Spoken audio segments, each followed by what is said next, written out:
Luto ko na lahat. Ano?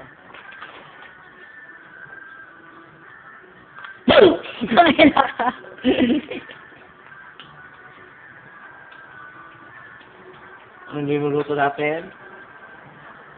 Ostya. King.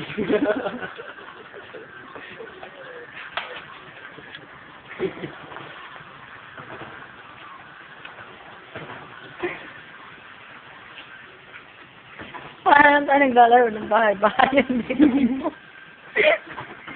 Bako gusto ko rin sa Pilipinas eh. Ako yung cashier.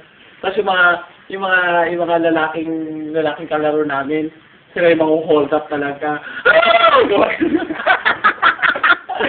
Dapat sa likod kami ng bayo naglaro kasi naririnig ako lang nalit sa sumisigaw-sigaw. Hold up to!